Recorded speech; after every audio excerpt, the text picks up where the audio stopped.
Hey y'all, and welcome to Bradley the Singing Chef. Today I've got a great side dish recipe for you. Today I am going to do my version of mashed sweet potatoes, or sweet potato mash, however you want to call it. It's a really simple, easy side dish that goes with so many beautiful main courses, so I hope you'll enjoy this one. Alright, so I've got two fairly large sweet potatoes that I've already peeled, okay? I'm not using anything canned in this recipe, so this is fresh sweet potatoes, obviously. I'm going to trim off the ends where there's a little bit of root. Then I'm going to break down these sweet potatoes. There we go, cut that one in half.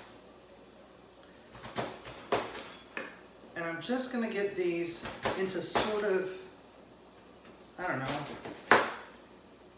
thick cubes. I've got a pot of boiling water over here on the side, and I'm going to boil these potatoes.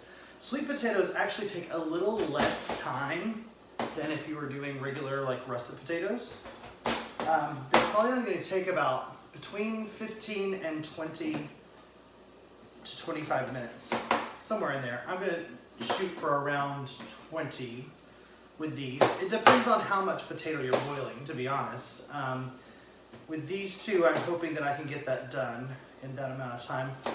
But the most important thing is to make sure that the size of your potatoes are about the same, because you want them to cook pretty evenly and all the way through. All right, cube that one. Great. Those look pretty close. Let's do the second one. Take off the root and the stem end. Then, now that I know what size I'm going for, I can just do sort of slices rather than having to go through in half. Then I can just chop down. It doesn't matter really the shape, as long as the size is okay on these. Ooh, I'm getting a facial over here from this steaming, boiling pot. These nice and broken down, all relatively the same size. And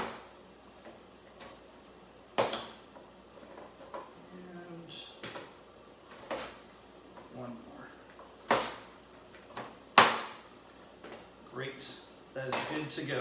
All right, so I've got boiling water over here, about a half a pot. You don't need to fill the entire pot. And then I'm going to take and I'm going to salt my water because I want to add as much flavoring. It's kind of like you're doing pasta. Not quite as salty. You want it salty as the sea when you're doing pasta, but added salt to the flavor of these potatoes is great.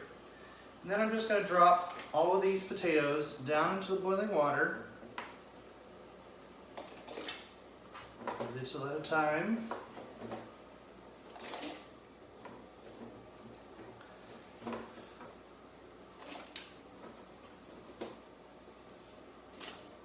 Awesome. Put the lid back on, cover those.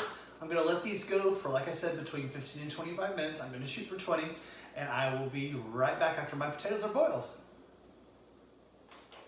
Hey y'all, we are back. All right, so I am at sort of the 10 to 12 minute mark with my potatoes boiling, so I just want to test them. The test is you just want to see if they are fork tender, okay? So I'm going to take this lid off. Get one of the larger pieces, though they're about the same size, and my fork goes right through it. So like I said, sweet potatoes don't take very long compared to russets, so these are good to go. Turn my heat off. I've got my spider here to just fish all of these potatoes out and put them in my mixing bowl. I'm doing it this way so that I can actually reserve some of this water. If I need extra liquid, I can use this starchy water in my mash. A few more to fish out there.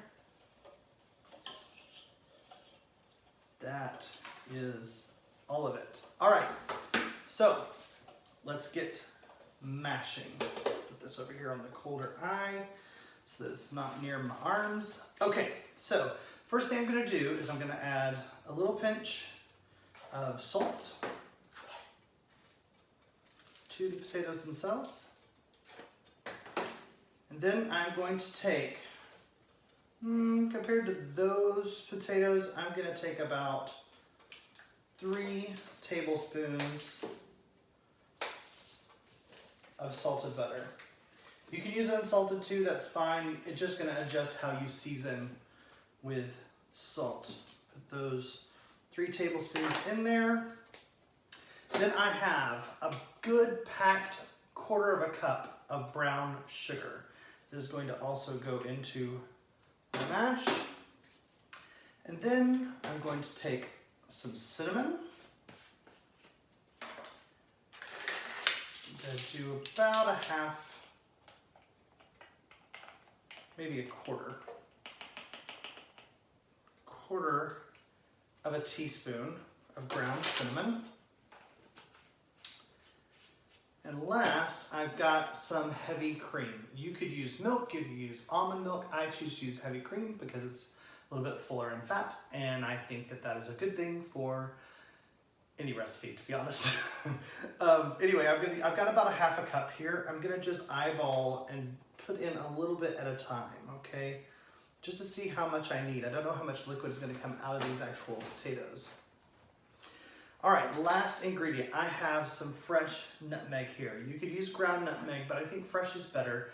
And this is an optional ingredient for sure. Some people are not a nutmeg fan. I'm not a huge nutmeg fan either, so I kind of go easy on it. But I've got my grater here. I'm just gonna shave in just that much. Like it didn't take long at all to get a little bit of nutmeg in there. I'm gonna taste this in a little bit and see how I did with my flavors, and I can continue to add or subtract by counteracting things. Okay, potato masher. Into the bowl with all of those ingredients. Because those potatoes are so tender, that is mashing beautifully. Try to get it all incorporated around with the brown sugar in every bite. Spin your bowl while you're mashing. I want it to be a little bit smoother, so I'm going to add a little bit more of that cream into the mix. Oh, it smells so good.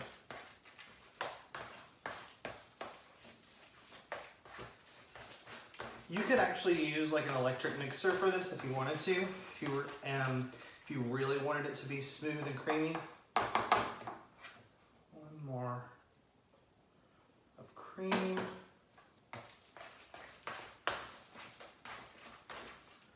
Now we're getting there. Yeah, I almost used that entire half cup of the cream to get it to the consistency that I wanted with 2 large potatoes. If you're doing more potatoes, you may need more of all these ingredients. Again, home cooking for me is all about kind of eyeballing things and seeing if you can get it exactly where you want it. All right, got a spoon here just to taste for flavor.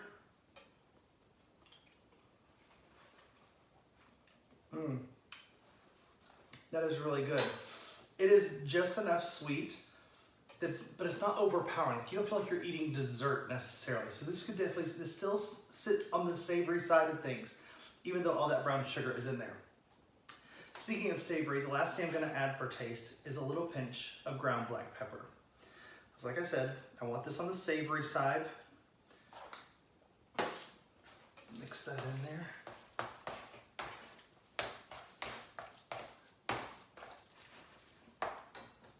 One more hit of cream.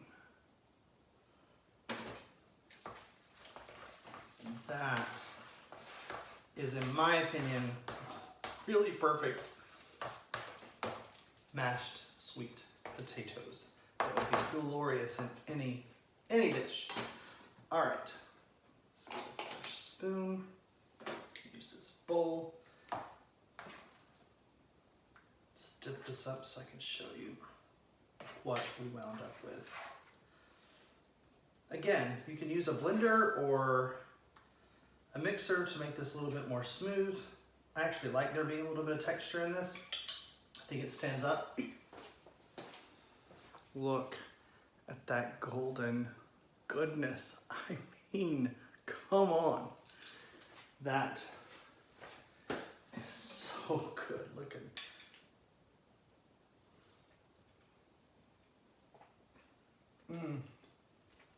Yeah, there's just a little bit of that cinnamon and nutmeg in the background against this buttery, savory sweet potato.